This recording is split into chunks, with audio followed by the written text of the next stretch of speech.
Hello and welcome. Today we are going to tackle one of the most common headaches in medical billing, the CO22 denial. If you've ever felt stuck looking at that covered by another payer message, you are in the right place. This explainer is your step-by-step guide to confidently figuring out and fixing it every single time. So here's our game plan. First, we'll get a clear understanding of what a C220 denial really is. Then, we'll talk about the most important part, the investigation you do before anything else. After that, we'll cover how to prepare for a call and walk through the 2 clear paths to get it resolved. And we'll wrap it all up with a simple action plan you can start using immediately. All right, let's jump right in with the basics. You can't really solve a problem until you truly understand it. So what is an insurance carrier actually telling you when they send back a CO22 denial? When you boil it all down, it's pretty simple. The insurance company you sent the bill to is basically raising its hand and saying, hey, wait a minute, we don't think we're supposed to pay first. They believe some other insurance plan should have gotten the claim before them because they see that other plan as the patient's primary coverage for that date of service. And believe me, this happens all the time. If you look at any denial cheat sheet, just like this one, you'll see CO22 pop up again and again.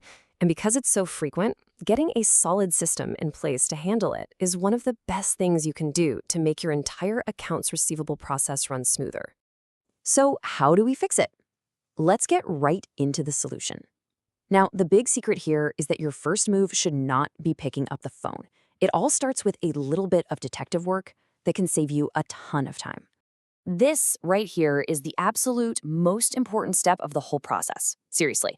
Before you do anything else, just go to the insurance carrier's website and check the patient's eligibility for that date of service. This one simple action will tell you exactly what you need to know, if they're listed as primary or not, and it will point you in the exact right direction. Okay, so what if you check eligibility and it turns out you were right all along? Well, then a phone call might be necessary. And when that happens, being prepared is everything. I mean, having your info ready is the difference between a quick 5-minute call and a frustrating half-hour on hold. Let's just quickly run through the must-haves you need at your fingertips. For the provider, that's your tax ID or provider ID. For the patient, you'll need their ID number, full name, and date of birth. For the claim itself, have the date of service and the total amount you billed. And finally, have your own info handy, like a callback number and a fax number. Trust me, this makes the whole call go so much smoother. Now, here's where it all comes together. Remember that eligibility check we talked about? Well, the result of that check is going to send you down one of 2 very distinct paths. There's no guessing involved. What you find on that website tells you exactly what to do next. It all boils down to this one question. According to their own system, is the insurance company that denied your claim actually the primary payer? The answer to that, a simple yes or no, is going to decide your entire game plan. Okay, let's talk about path number 1.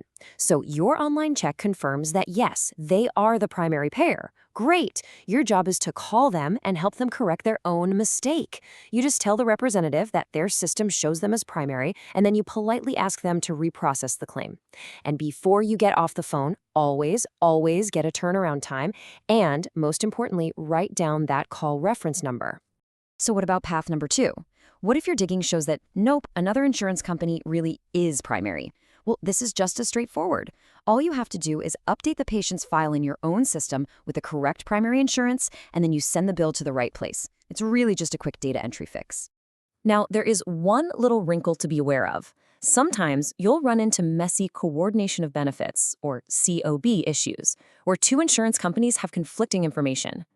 In these rare situations, as this quote points out, your best bet is to get the patient involved.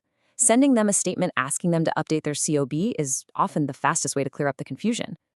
So, we've covered the whole process from start to finish. Now let's pull it all together into a simple, repeatable action plan, something you can use for every single CO22 denial that lands on your desk.